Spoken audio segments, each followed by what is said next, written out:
Kali ini saya akan memaparkan best practice PBG Daljab kategori 1 Angkatan 1 tahun 2023 di kelas 6 SDN Wunut 1 Kecamatan Porong Kabupaten Sidoarjo yang disusun oleh nama Hani Masruro kelas 001 kelompok C NIM 4120022506.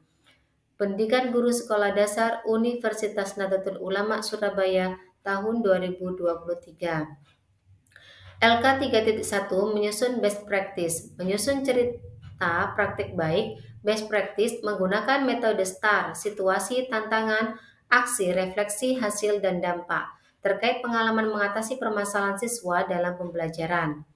Lokasi, SDN Wunut 1 Kecamatan Porong Kabupaten Sidoarjo.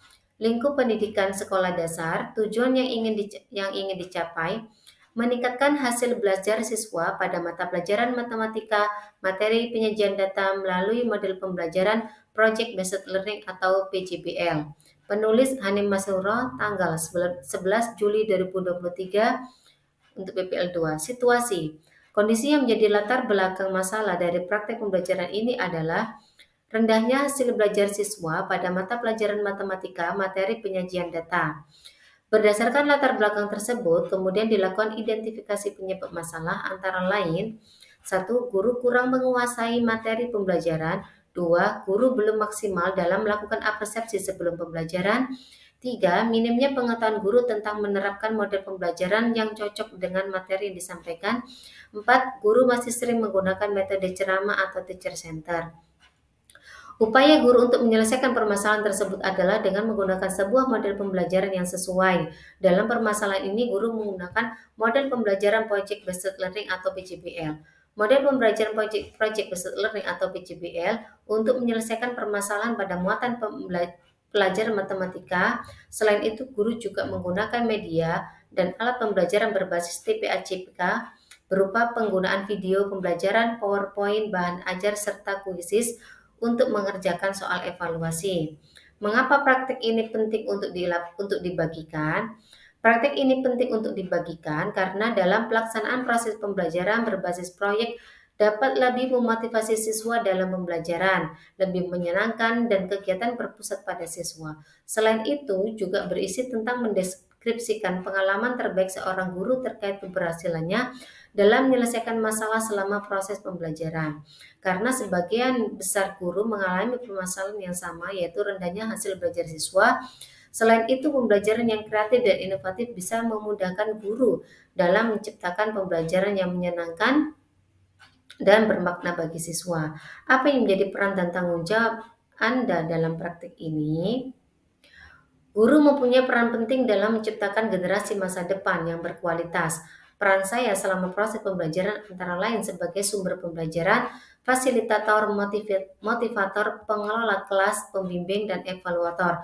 Adapun tanggung jawab saya sebagai guru harus mampu menciptakan pembelajaran yang berkualitas dan bermakna bagi siswa dengan menerapkan model dan media pembelajaran yang bervariasi sehingga tujuan pembelajaran dapat tercapai.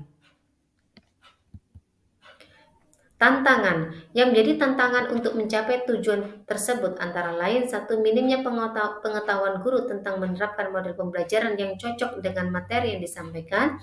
2. Minimnya pengetahuan guru dalam pembelajaran menggunakan TPA-CK. Siapa saja yang terlibat? Penyelesaian tantangan tersebut diselesaikan secara bersama dengan melibatkan dosen pembimbing, guru pamong, kepala sekolah, rekan sejawat, guru, dan siswa. Aksi. Langkah-langkah apa yang dilakukan untuk menghadapi tantangan? Langkah-langkahnya adalah sebagai berikut. 1. Berkaitan dengan penggunaan model pembelajaran. Guru menggunakan model pembelajaran Project Based Learning atau PJBL. Dalam model pembelajaran Project Based Learning atau PJBL, siswa dilatih untuk berpikir kritis dalam memecahkan masalah seperti yang saya lakukan pada kegiatan PPL 2 yang tertera pada link berikut. Adapun kegiatannya adalah sebagai berikut. Fase 1 menentukan masalah. Di sini saya sertakan gambarnya.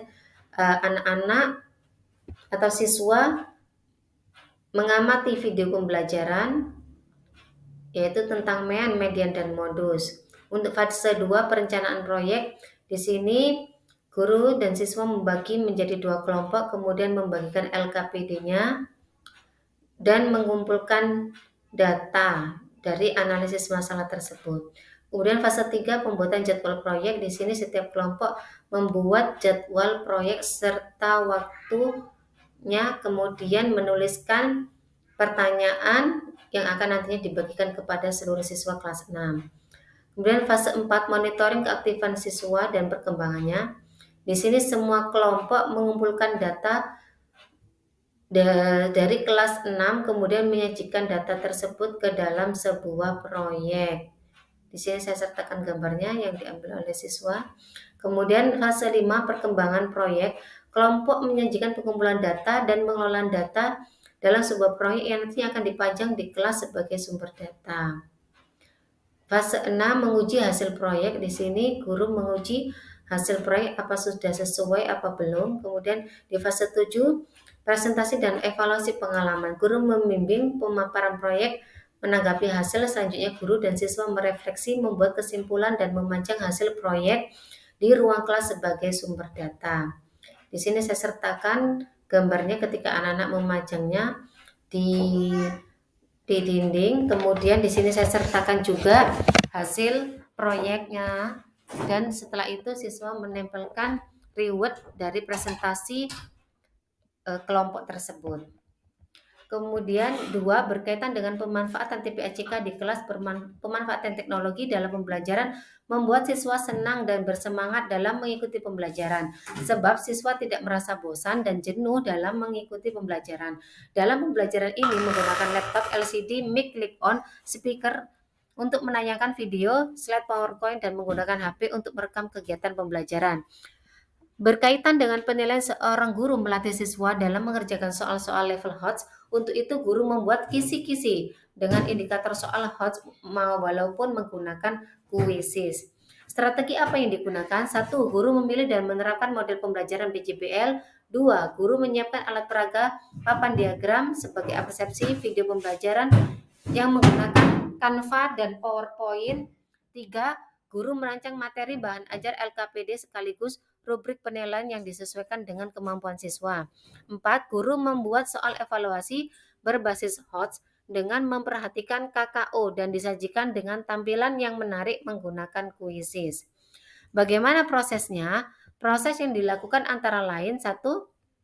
Tahap persiapan guru dengan bimbingan dosen dan guru pamong mendesain pembelajaran yang inovatif. Selain itu diperkuat dengan arahan dan masukan teman-teman satu kelompok. 2. Tahap pelaksanaan guru. Pelaksanaannya desain pembelajaran yang telah dibuat sesuai dengan sintak PJBL. Kegiatan pembelajaran meliputi kegiatan pendahuluan, inti, dan penutup. 3. Tahap evaluasi dan refleksi. Merefleksi kegiatan pembelajaran yang dilaksanakan sesudah menyelesaikan permasalahan atau belum, serta menemukan rencana tindak lanjut untuk pembelajaran selanjutnya. Siapa saja yang terlibat? Pihak yang terlibat menyelesaikan tantangan ini yaitu kepala sekolah, teman sejawat, dan siswa.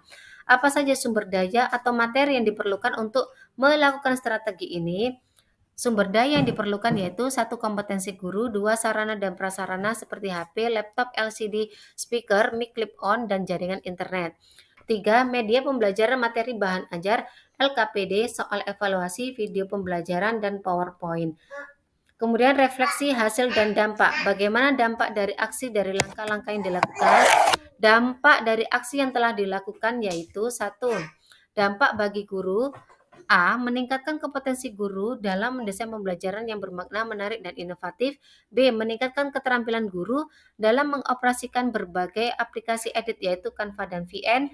C. Meningkatkan kompetensi guru dalam mengelola kelas agar siswa selalu aktif dalam pembelajaran. 2. Dampak bagi siswa. Siswa mampu menganalisis hal-hal apa saja yang ada di kelas 6 yang bisa disajikan sebagai sumber data. B. Siswa lebih bersemangat dan antusias saat proses pembelajaran. Siswa terlatih dalam mengkomunikasikan hasil dengan tanggung jawab. D. Hasil belajar siswa meningkat. Apakah hasil efektif atau tidak efektif? Mengapa? Secara keseluruhan, hasil pembelajaran yang dilakukan dengan menerapkan model pembelajaran PJBL sangat efektif karena mampu menyelesaikan permasalahan serta menghasilkan sebuah proyek yang dapat dipajang di ruang kelas sebagai sumber data kelas 6. Selain itu, Terlihat juga dari hasil evaluasi mata pelajaran matematika, semua siswa berjumlah 20 sudah memenuhi KKM. Bagaimana respon orang lain terkait dengan strategi yang dilakukan? Respon orang lain terhadap kegiatan pembelajaran, satu, kepala sekolah dan rekan sejawat guru memberi penguatan positif untuk selalu menerapkan model pembelajaran yang bervariasi. Dua, siswa merasa senang dan bahagia karena proses pembelajaran menerapkan model pembelajaran menarik sesuai dengan karakteristik siswa sehingga pemahaman tentang materi mudah dipahami. Apa yang jadi faktor keberhasilan atau ketidakberhasilan dari strategi yang dilakukan? Faktor keberhasilan pembelajaran ini sangat ditentukan akan penguasaan guru terhadap model pembelajaran yang dipilih dengan langkah-langkah pada rencana pelaksanaan pembelajaran yang sudah dibuat. Apa pembelajaran dari keseluruhan proses tersebut? Sebagai seorang guru memiliki tanggung jawab untuk menciptakan pembelajaran yang bermakna, kreatif, dan inovatif. Oleh karena itu, seorang guru harus meningkatkan keterampilan dan belajar untuk memahami kebutuhan siswa serta mengikuti perkembangan zaman. Demikian pemaparan dari saya. Sekian, terima kasih. Assalamualaikum warahmatullahi wabarakatuh.